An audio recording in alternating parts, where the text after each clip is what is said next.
Hey, alumni. Welcome to InterVarsity World Changers, the podcast celebrating God's world-changing work in and through InterVarsity alumni like you. I'm your host, John Steele, and today we're talking with Christine Boye, an alumna from Northwestern University in Evanston, Illinois. And Christine is going to share about her experiences with Jesus through a 5-year journey with cancer, a journey that continues today and that's having a kingdom impact on the world around her. Thanks for tuning in and enjoy Christine's story. Christine, welcome to the podcast. Thank you so much. Yes, I am so glad that you're here. We're talking about partnering with God in His world-changing work, and there's a unique story for every alum who is out there and what it looks like to do that. And I'm looking forward to hearing more about what that means for you. But before we do that, though, Christine, would you help me and help our audience get to know you a little bit? Yes, thanks, John. So I'm Christine Boye. I am a mom of 3, a wife to my husband, Paul. We live in Chicago.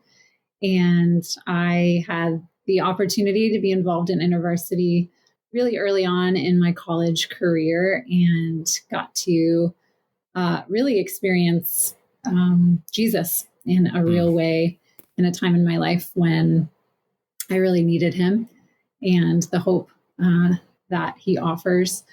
And I have had a variety of jobs and positions in ministry as an entrepreneur and a couple other fun things. But really, right now, my focus is on my healing journey and a particular health experience that I have had for about the last 5 years. Yes, and I mean that's what we're going to spend some time talking about here.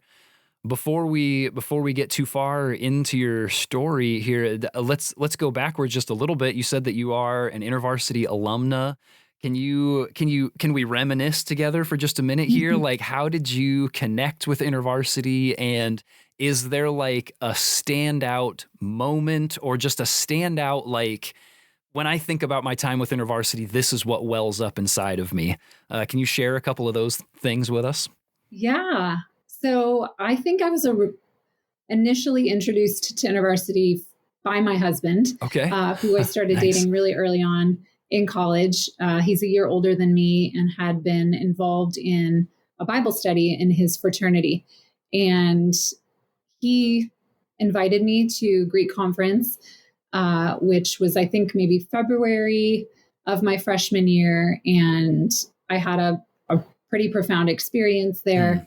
Recommitting my life to Christ. And from that, started meeting with the InterVarsity staff worker, being discipled by her.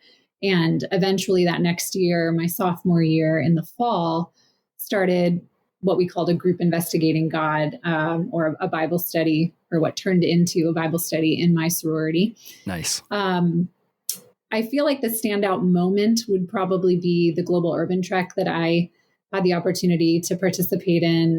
We went to Cairo, Egypt. Wow. And spent the summer there. And it was a mixed group of men and women. And that had an extremely profound impact on the way that I understood who God was, the heart of God, getting to see the world in a way that I hadn't previously, and getting to interact with the Coptic Christians there, and the poverty, but I hesitate to even use that word.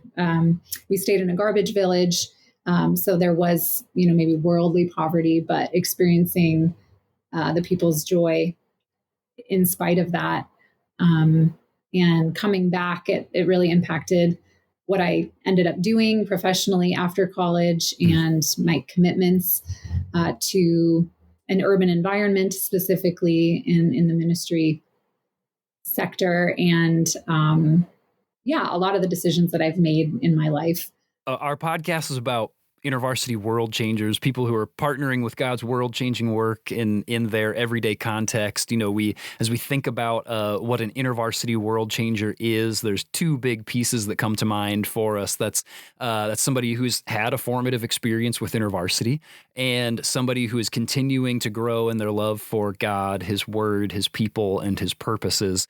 And it sounds to me like you and I could have any number of conversations around some of those things with the work and the experiences that you've had and the way that God has been at work in and through you and your family.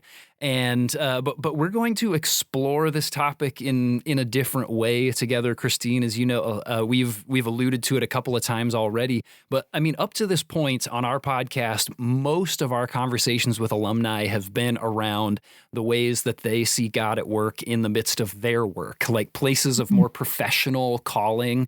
Not all of them, but most of them.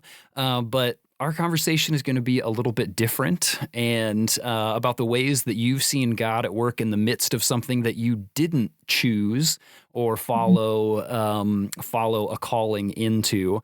And that's for a number of years now. It sounds like for about 5 years or so now that you've been navigating a journey with cancer. Can you help give us a feel for like the introductory timeline to your journey with cancer? Like, when did you find out about this diagnosis?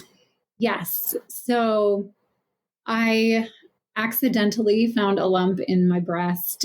This would have been New Year's Eve of 2018 going into 2019. Okay. I was 32 years old and had no reason in my mind to believe that it was cancer or anything to be terribly concerned about.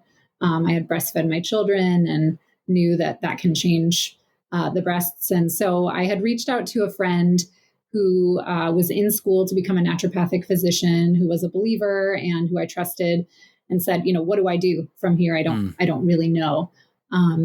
So she encouraged me to get what is called a thermogram or thermography.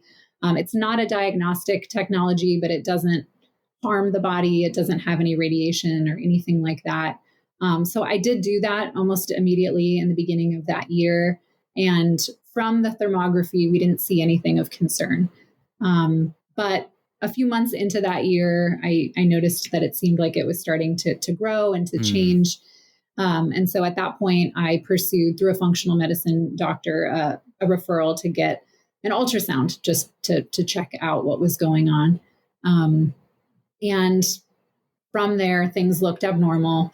And so I got a referral for a breast surgeon to get a biopsy. And leaving that biopsy appointment, the doctor did tell me that from what she saw, there was a 50 to 80% chance that it was cancer. Wow. So even though this was a couple of days before I actually received the diagnosis, I had, at least at that moment, felt that everything started to fall apart in terms of what I thought my life was going to look like. And so 2 days later, I did receive the call and confirmed that it was breast cancer. And at that point, it was, from their knowledge, stage 1. And so we were proceeding with a diagnostic mammogram and figuring out what to do from there.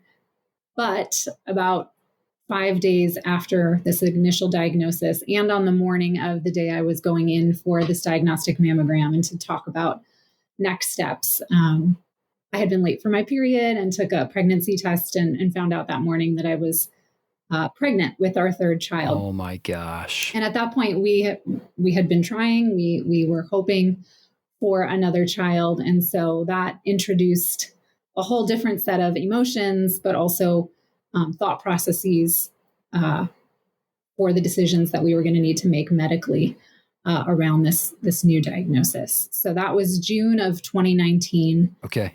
And yeah. Okay. Wow. I mean, as if receiving a cancer diagnosis that is like completely unexpected and out of the blue is not challenging enough, then to find out in like the next breath that you are also pregnant. I mean, talk about like a juxtaposition of of experience of news of some of the, I mean, probably news that I would imagine most of us in a modern context are very fearful of receiving. Like that's probably for many of us, it's somewhere in like our top 3 of like, this is something I'm afraid of. And right along with that, like one of the most exciting pieces of news that you could receive, I mean, as best as you can describe to me, like what's happening inside of you and with your husband and your family as you are trying to reconcile these two very opposite medical realities that are happening for you? Yeah. So I feel like you described it well, that this very stark contrast, emotionally, emotionally it was devastating to receive a cancer diagnosis, and emotionally it was really joyful and exciting to receive the pregnancy news.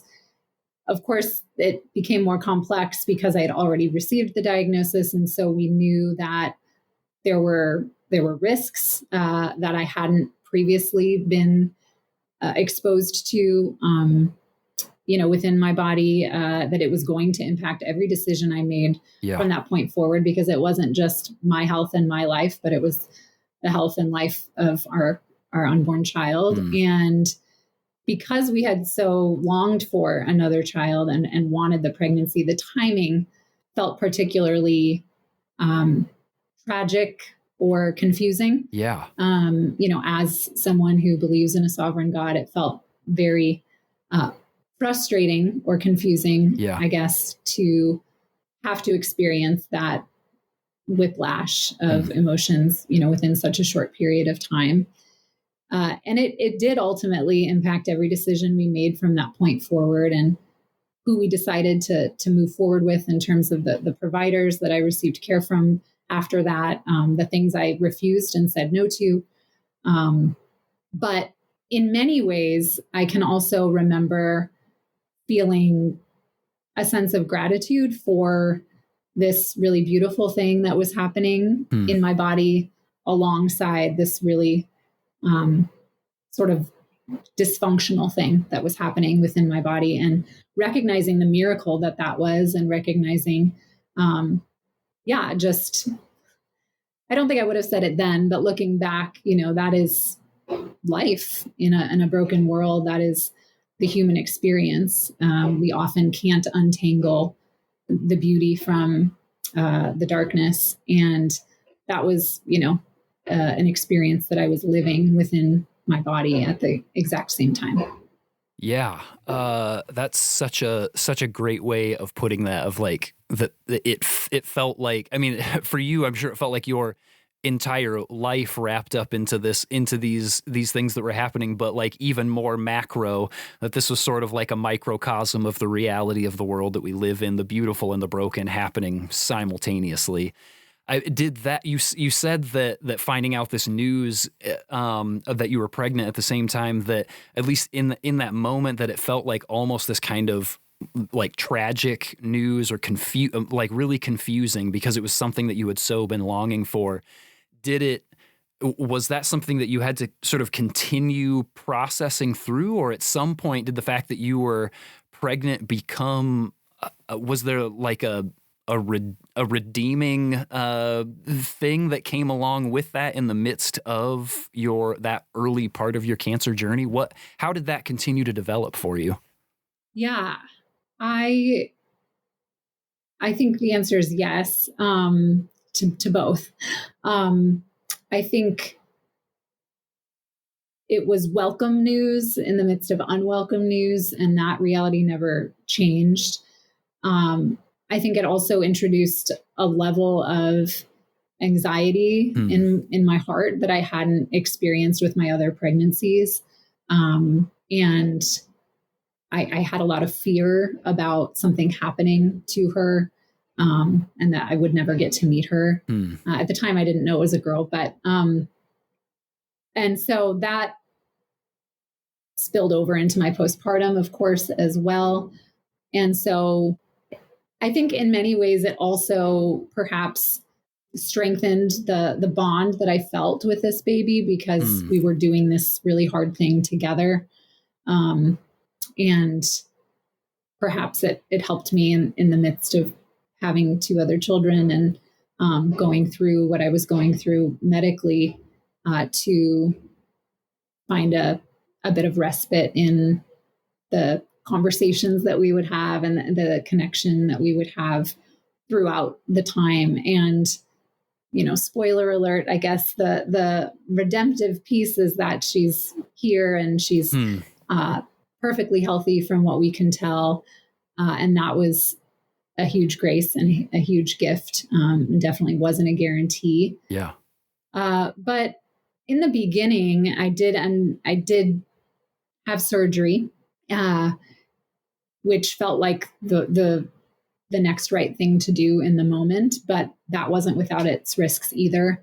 I was able to have a say in how they did the anesthesia so that it was the safest environment they could provide for the baby, because I was only 8 or 9 weeks pregnant at that point. And my surgeon ordered a ultrasound for me the next day after my mastectomy. And I was so grateful for her willingness to do that and to get at least the immediate assurance that the baby was doing well. And then after that, they recommended that I do chemotherapy, and I had a really hard time with that recommendation and decided not to do it. Wow. That early on in the pregnancy, I had planned to do it after. And I guess that part of it, feeling like I was advocating for myself and her, felt empowering in a very disempowering situation. It was also not without its risks. And eventually, about 5 months into my pregnancy, at my 5-month surgical follow-up, they did find what they called a recurrent tumor in the chest wall. And I did start chemotherapy at that point, which I was terrified of and not excited about, but also felt a little bit better in terms of the gestational age of the baby, that she was stronger and more resilient at that point to withstand the poison that chemotherapy is. Yeah. And felt a little more comfortable with that decision at that point. Christine, one thing that we haven't touched on yet in the process of this, I mean, we've talked certainly about kind of what's going on in your head and heart as you're thinking through these things. We've talked about the reality of this baby growing inside of you and the impact it's had on, or that it was having on medical decisions and things like that. As these things are happening inside of you simultaneously at this point, like what's happening between you and Jesus at this point in your life? Like, what are the ways that you're, well, I won't even put any words in your mouth. What's happening for you in that relationship at this point? Yes. So the last 5.25 years since, the very beginning of this journey, I would say there's been ups and downs. I think there initially was some anger. Understandably so. And there has been at different points of the journey, for sure. A lot of questions, a lot of, why is this happening to me? And at the same time, if I can remember back, I think I always, from the days after receiving the diagnosis, had a sense that God was doing something deeper, wanted to do something deeper within me through this experience. I think that's really how I would have articulated at that point. I don't know that I would have known what or how that was going to look like, but I did have a sense that I could trust that this was not, that it was for me and that it was for others, somehow, some way. And I think knowing Jesus and having, seeing his trustworthy track record in my life up until that point, I could lean on trusting that was true, even in what was really impossible to understand or comprehend in real time. And so, yeah, I think that the question of can I trust God has come up a lot on this journey, and continues to, I imagine, will be a question that I ask a lot moving forward. But the answer has always eventually been yes. And I think as a result, this set of circumstances, this kind of reality is a special kind of crucible for a level of intimacy with God that's maybe not possible in other circumstances that Wow. maybe, I can only speak about my own life, but the suffering, the uncertainty, the proximity to death, the awareness of my utter dependence on God for the very next breath in my lungs. I think all of those things and more allow for a really powerful spiritual experience. And so I would say that although I can't maybe remember super vividly what those days were like spiritually for me, I can speak to where I am today. And there's a richness to my spiritual life and a depth because of the deep valleys that Jesus has been with me in. Christine, I know that there's a lot more to the story than the place where we started. And if we have time, I would love to hear more about sort of the years that have come since that story. But if we don't get to that, I suppose that's okay, because I'd like to know, like, have you, in the midst of seeing these things, this crucible that you mentioned, like the growing intimacy with Jesus, and eventually each time that it's tested, seeing that God proves faithful and trustworthy, that there's a ton of internal work that has happened between you and Jesus. Are there ways that are there ripples that you have seen of that in the world around you? Of like, here are some of the unexpected ways that I have seen God move in the midst of, and not even, I don't even want to make it sound like in spite of, like, yes, we found out that I have cancer. It's been this multi-year journey, and somehow God has still moved in the world around me. Like, I'm assuming that there are places where he has moved because of the place that you find yourself in. And I'm wondering if there are any of those that like come to mind of like, here are places that God is changing the world, and I get to be a part of that because this is the journey that I'm on with him. It always feels strange to answer this kind of question. Yes. Maybe not strange, but like, who am I to say what God's doing? But at the same time, I have received feedback from people in my life, and the kind of feedback that does point to how God is using my life and our family's story and the way that we live while navigating a set of circumstances that feels unconscionable to many, many people, especially people our age. So I'll try to speak to those things without saying, here's how God is using me. I think that there's a number of people in my life that aren't followers of Jesus.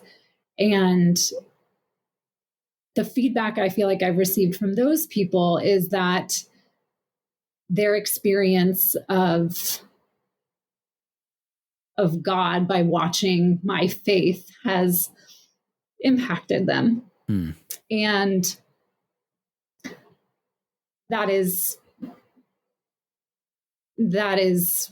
what we long for in this life is for others to see God through not just the words that we say or the things that we believe, but how we live our lives. And for the people who do know Jesus, who, are sort of in our inner circle and see not just what I post on social media or not just, the facts of the story, but really see into our world and into our lives. I have heard that God has used this to, help them to be on their knees in prayer in a way that perhaps they hadn't been before, to sit in and with the questions of, why, and not have an answer, and to be at peace with the presence of God in the midst of those really hard questions. And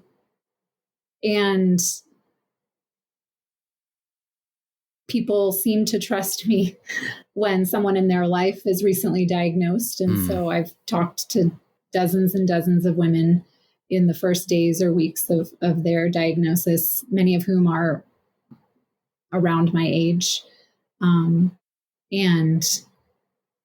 that has been an unexpected ministry, if you will, an unexpected way that I've been able to maybe speak hope or encouragement or something that feels different from the weight of receiving a diagnosis. And my prayer is that this experience is helping for my daughters to become the women that God has created them to be. Yes. As a parent, you always want to protect your kids. And even though, you can sort of in your mind say, I don't want to protect them from every hard thing because I want them to know, the reality of living in this world and the reality of sin's impact on life as a human in a human body. But if I could choose, I probably wouldn't have chosen this particular kind of hardship for them to experience. Really, my oldest was 5. So probably most of the life that she'll remember from early childhood. And so, I'd like to think that perhaps one of the ripples will kind of live on in and through my girls, and maybe the way that they watched, me navigate it, but more so how it's shaping their souls and pointing them to their need for God. And at an earlier age than I would have chosen, but perhaps revealing to them the fragility of life in a body. Yeah, it's interesting. You mentioned before just being someone who believes in, believes in an omniscient, all-powerful God, but finding yourself in this situation that's like, who would have picked this?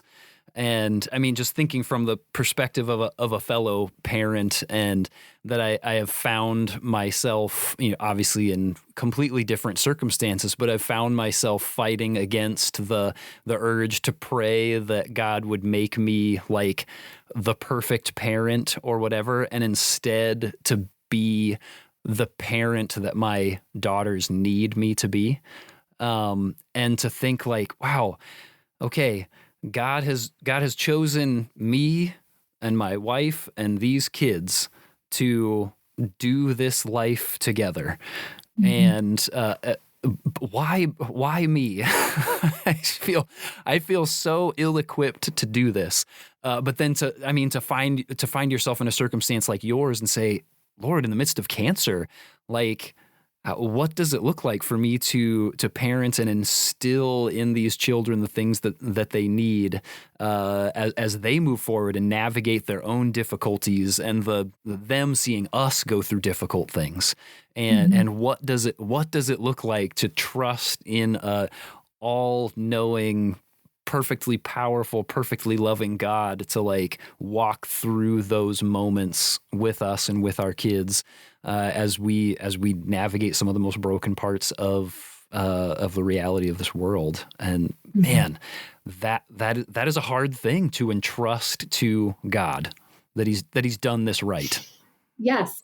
And it's taken a lot of time and, a lot of stumbling, spiritually speaking, to get to the place that I feel like I'm at now, which is that I can actually sense God's kindness and love in all of this, which, to a watching world, to people who don't know God, that's probably really confusing and difficult for them to understand.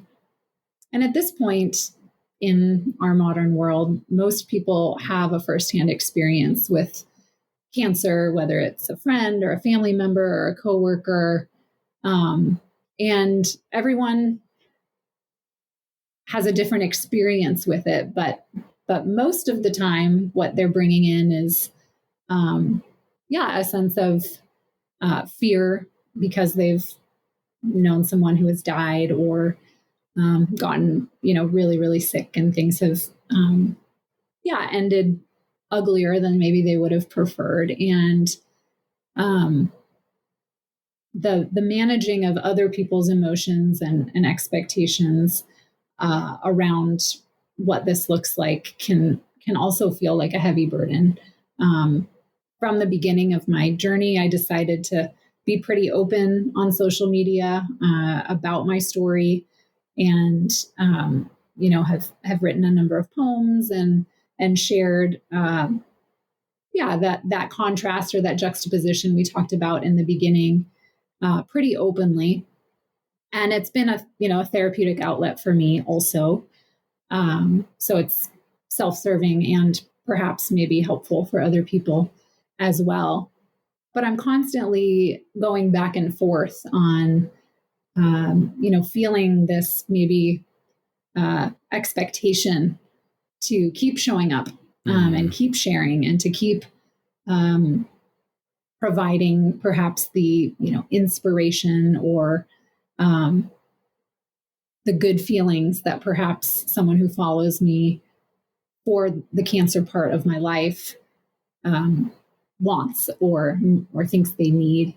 And that's also a different kind of exhaustion and burden that I'm very much in real time figuring out how to move forward in a way that feels both authentic and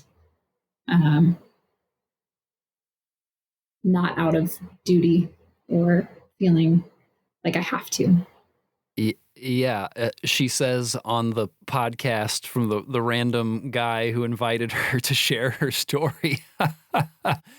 Yes. And here you are in real time navigating that with me. And I that especially in this moment does not go missed. And I greatly appreciate your willingness to take another step. And this, I think this is just another place where it's a good reminder for the rest of us of like how often we rely on people who are at the center of something to be our teachers. And to say, I mean, obviously there is something to be learned from someone who is in the thick of it and is a quote unquote expert. But also of saying like, where are the places for me to do my own learning and to not put this burden on the shoulders of someone who can't take this off. And so I appreciate your willingness to step into that with us here in this conversation. And Christine, there's so many more things that I would love to ask you about and love to know about. And I'll ask them in this way. One is if you had a word of encouragement for your fellow alumni, and two is if there are ways that we can be praying for you and your family at this point in this season of life and this part of your cancer journey. And I can broaden this question just a little bit, recognizing that your fellow alumni, whether or not it's cancer, at some point they are going to be handed news that they did not anticipate.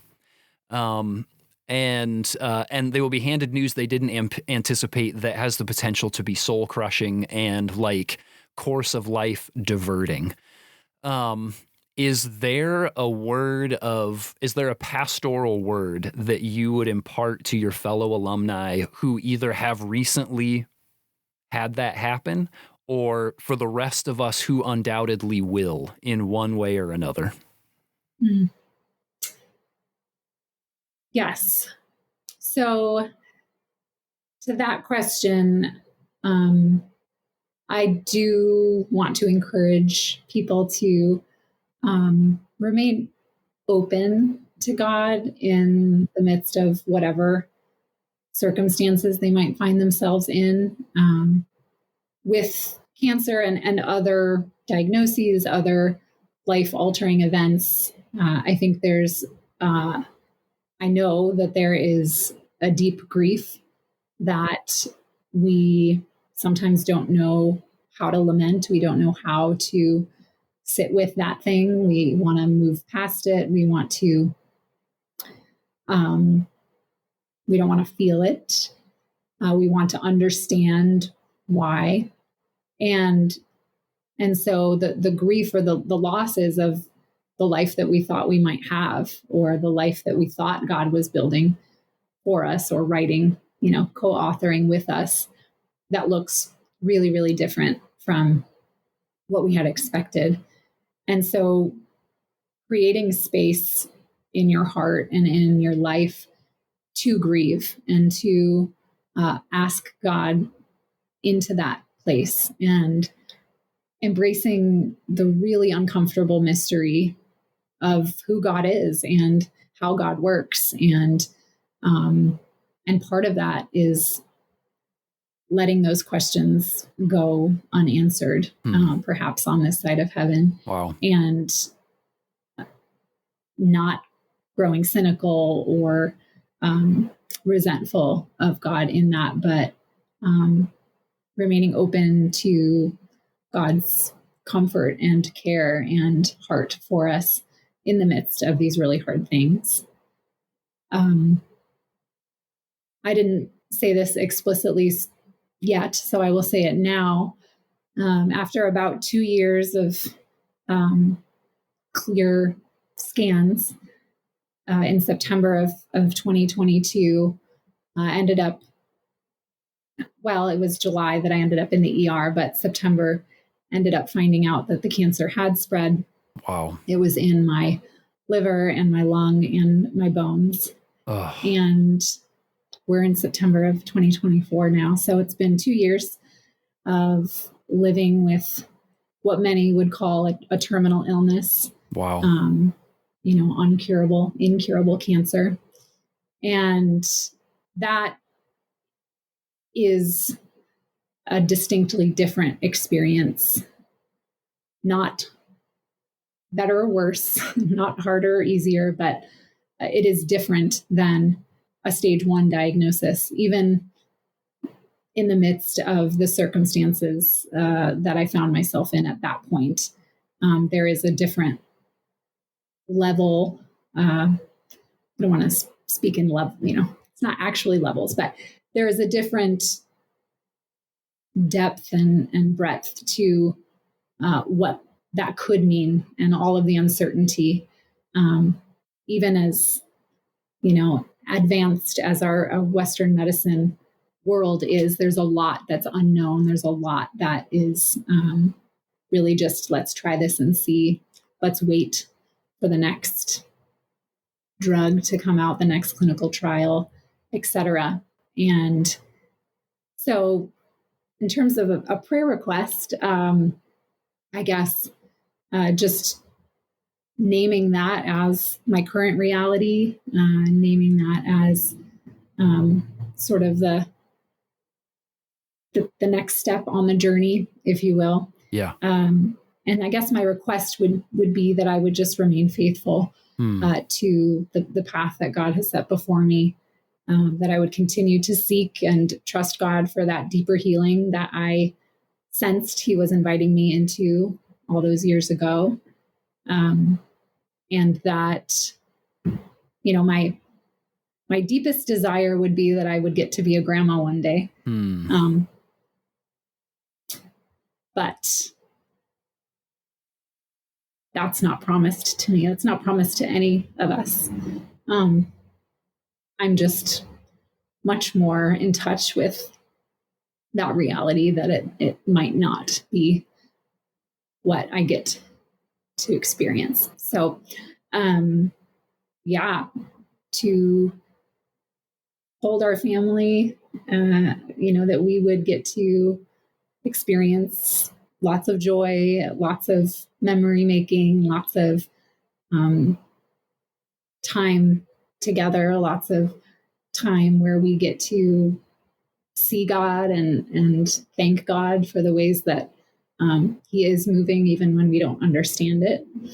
And no matter how long I have on this earth, that the time would be maybe less about the chronological or the temporal piece, but more the kairos, more of the the meaning that we get to experience and the impact that has in our world, that I would trust that that's enough, whatever the actual quantity is. Yes.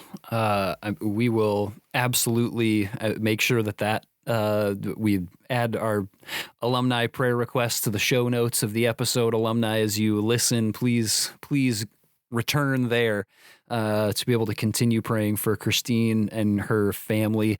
Christine, as you share that reality that you find yourself in, that so much of life is a question mark, and that just sheds new light on or gives a heavier weight, more meaning to the things you've already shared, of like, what does it look like to reconcile with God, a good God in a broken world, a God who knows all and is perfectly powerful, a God who is always faithful, and what does it look like to continue falling back on that?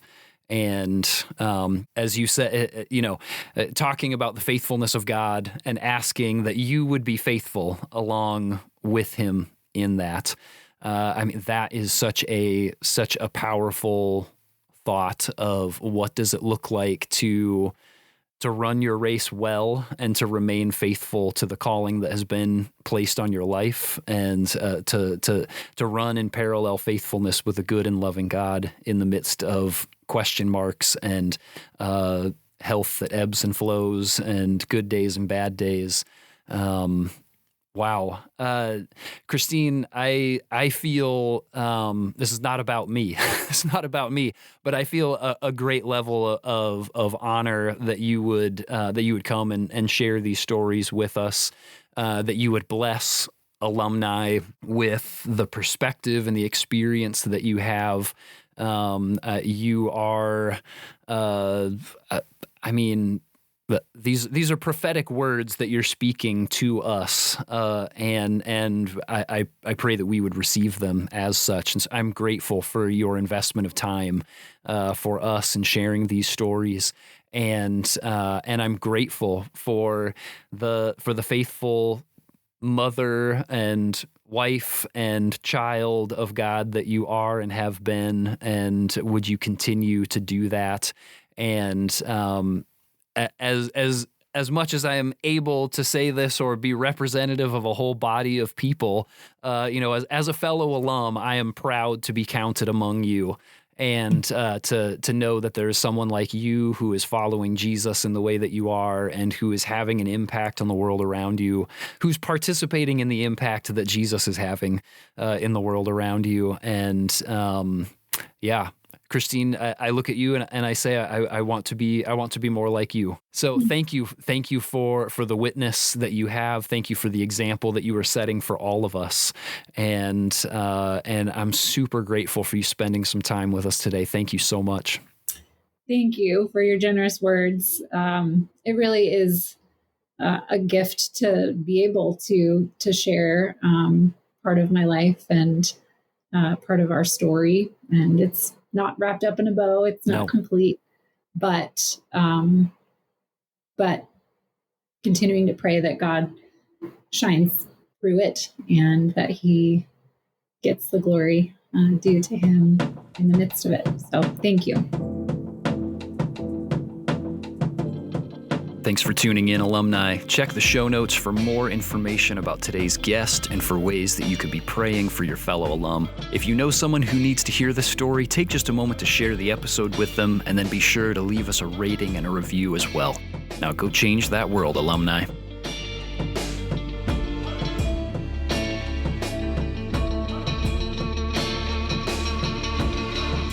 Thanks for listening to InterVarsity World Changers. This podcast is brought to you by the InterVarsity Alumni Relations Team, hosted and produced by John Steele, production assistance by Mike Santera, and our theme song is Crazy by InterVarsity alumnus Andy Minio.